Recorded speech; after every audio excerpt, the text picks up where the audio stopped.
अस्सलाम वालेकुम जी, क्या हाल चाल है सबके।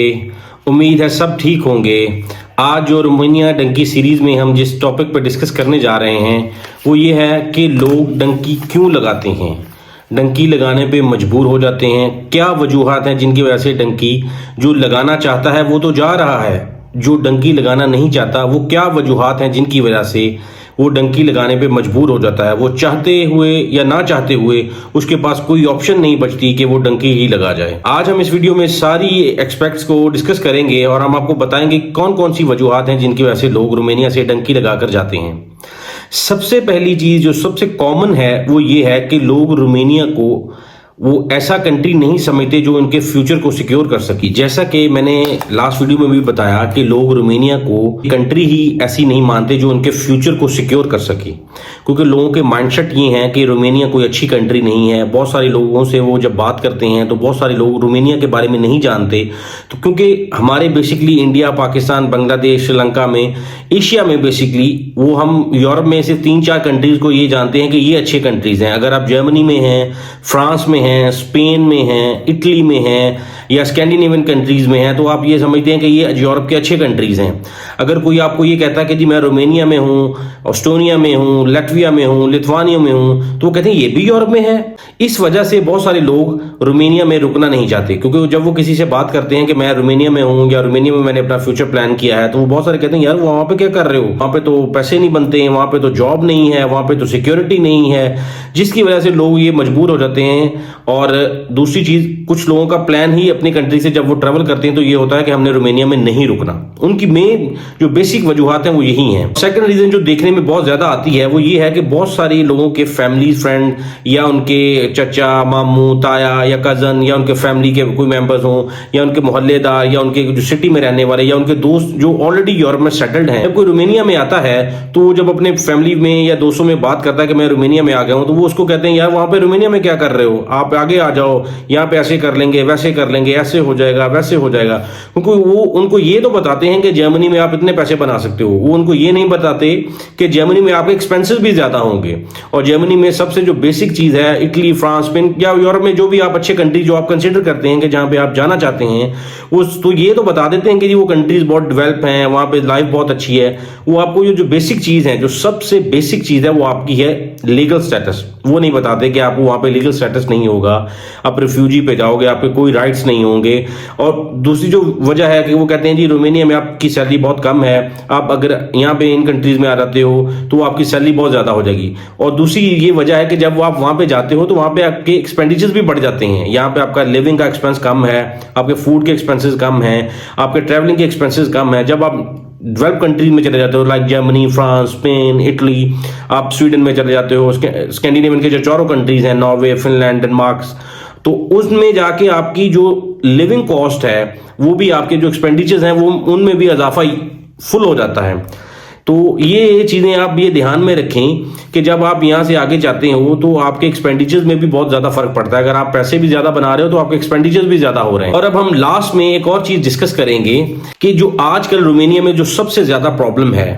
क्योंकि मैं आपको एग्जाम्पल के तौर पर ये समझाता हूं कि अगर 100 में से 80 लोग यहां से ये प्लान करके आते हैं कि हमने रोमानिया जाना है और रोमानिया में जाके हमने डंकी लगाकर या इलीगल यहां से आगे ट्रैवल कर जाना है, ठीक है। लेकिन उन 100 लोगों में से 20 लोग ऐसे हैं जो यहां रोमानिया में रहना चाहते हैं, अपने फ्यूचर को यहां पे देखते हैं, वो यहां पे जॉब करना चाहते हैं। कुछ लोगों का प्लान यहां पे बिजनेस करने का होता है। वो ये नहीं चाहते कि हम यहां पे आए हैं, उनके माइंडसेट में ये क्लियर होता है हम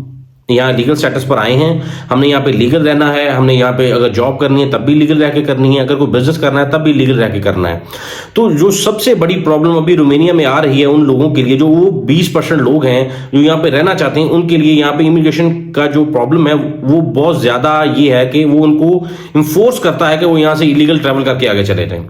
मिसाल के तौर पर यहाँ पे जब इमिग्रेशन का प्रॉब्लम अभी बहुत ज्यादा है, क्योंकि अगर आप यहाँ पे रोमानिया में आते हो और रोमानिया में जॉब पे, और अगर आपने जॉब चेंज करनी है तो जो अभी इमिग्रेशन का सिस्टम चल रहा है वो ये कहते हैं जी कि आपने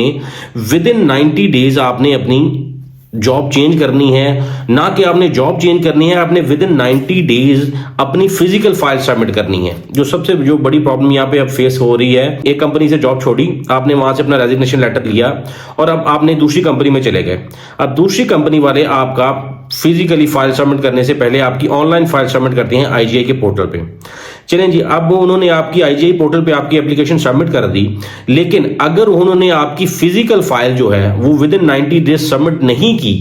तो ये समझ लें कि आपका वर्क परमिट नहीं निकलेगा और इमिग्रेशन आपको ये कहती है कि जी आप अपना कंट्री वापस जाएं, वहां पे जाके दोबारा से सारा प्रोसेस करने के बाद फिर आएं। क्योंकि अगर 90 डेज में से आप यानी ये समझ लें कि 90 डेज से एक दिन भी ऊपर हो गया तो यहाँ पे आप इलीगल कंसिडर होंगे। वो आपको ये कहेंगे जी आप अपनी कंट्री में वापस जाएं, वहां पे जाके सारा प्रोसेस करके आएं। अब बहुत सारे लोग जो यहाँ पे रहना चाहते हैं, जिन्होंने अपनी कंपनी चेंज की हैं, उनके साथ मोर देन 70% ये चांसेस हुए हैं कि उनके जो लॉयर्स हैं उन्होंने आपके फिजिकल फाइल सबमिट करने से पहले आपकी जब ऑनलाइन फाइल सबमिट की, ऑनलाइन फाइल सबमिट करने पर उनको अपॉइंटमेंट देती है इमिग्रेशन फाइल सबमिशन के लिए। कई दफ़ा ये है कि रश की वजह से फाइल सबमिशन की डेट लेट मिलती है।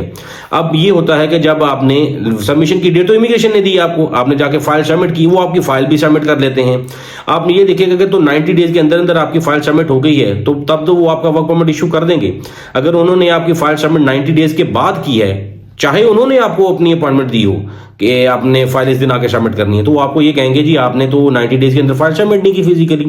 जब आप उनसे ये कहते हो जी कि हमने ऑनलाइन सबमिट की थी और आपने हमें अपॉइंटमेंट दी, वो कहते हैं जी जो ऑनलाइन अपॉइंटमेंट है या ऑनलाइन जो डॉक्यूमेंट सबमिट है उसकी कोई वैल्यू नहीं है। आपने आपकी रिस्पॉन्सिबिलिटी है कि आप विद इन 90 डेज आपने अपनी फाइल सबमिट करनी है। तो यहाँ बहुत सारे लोगों के साथ ऐसे प्रॉब्लम हुए हैं जिन्होंने अपनी फाइल सबमिट की, ऑनलाइन सबमिट की, ऑनलाइन सबमिट करने के बाद जब उनकी अपॉइंटमेंट की बारी आई तो अपनी फाइल सबमिट करने के बाद जब उनका जो डिसीजन आया तो उन्होंने कहा जी कि आपने 90 डेज के बाद अपनी फाइल सबमिट की है। इस वजह से भी बहुत सारे लोग फिर ये डिसीजन लेने पे मजबूर हो जाते हैं, क्योंकि जब वो पाकिस्तान या इंडिया बांग्लादेश से पहले ही बहुत मुश्किल से या बहुत ज्यादा प्रॉब्लमेटिक वे से होके गुजरे होते हैं, एम्बेसी के प्रोसेस से गुजरे होते हैं। अभी तो पाकिस्तान, इंडिया, बांग्लादेश में रिजेक्शन का भी ये समझ, अगर एम्बेसी 100 पासपोर्ट डेली का वापस कर रही है तो उसमें से सिर्फ 10% या 20% वीजाज लग रहे हैं, 80% रिजेक्शन है, जिसकी वजह से लोग ये डरते हैं कि अगर हम वापस चले जाते हैं तो हमारे लिए वापस आना प्रॉब्लम हो जाएगा। तो इस वजह से भी बहुत सारे लोग ये मजबूर हो जाते हैं, जो ये नहीं भी चाहते यहाँ से इलीगल मूव होना, तो फिर ये डिसीजन लेने पर मजबूर हो जाते हैं कि जब इमिग्रेशन को कहती है जी आपके पास 20 दिन है, 15 दिन है या 1 महीना है, आप कंट्री लीव कर दें, अदरवाइज अगर आप कंट्री लीव नहीं करते हैं तो हम आपको पकड़ के डिपोर्ट करेंगे। अगर वो डिपोर्ट करते हैं तो फिर आपको वो 5 साल के लिए बैन कर देते हैं कि आप पूरे यूरोप में कहीं पे भी वीजा अप्लाई नहीं कर सकते। तो इन वजूहात की वजह से लोग फिर ये डिसीजन लेने पे मजबूर हो जाते हैं कि वो यहां से इलीगल आगे मूव कर जाएं। जैसा कि हमने इस वीडियो सीरीज में 3 जो टॉपिक्स डिस्कस किए हैं, एक तो ये है कि जो लोग रोमानिया में आते हैं वो आते ही इसलिए हैं कि हमने यहाँ पे नहीं रहना, हमने यहाँ से आगे इलीगल मूव हो जाना है। वो रोमानिया का वीज़ा ही इसलिए लेते हैं कि यहाँ पे आके वो इलीगल आगे चले जाएं। और सेकंड वो लोग होते हैं जो आते हैं लेकिन इनके फैमिली फ्रेंड्स हैं, वो उनको कहते हैं ये रोमानिया कोई अच्छी कंट्री नहीं है, यहाँ पे आपका फ्यूचर सिक्योर नहीं है, आप आगे आ जाओ, हम ये कर लेंगे वो कर लेंगे। तो सेकंड केस में वो चले जाते हैं। थर्ड केस में वो वाले लोग जो यहाँ पे रहना चाहते हैं उनको यहाँ की इमिग्रेशन ने इतना तंग कर दिया है या इतना प्रोसेस को डिफिकल्ट कर दिया है, ये प्रोसेस इतना डिफिकल्ट कर दिया है कि वो चाहते हुए भी कि हमने यहाँ पे रहना है, हमने यहाँ पे अपनी लाइफ को सिक्योर करना है, हमने अपना फ्यूचर यहाँ पे बनाना है, वो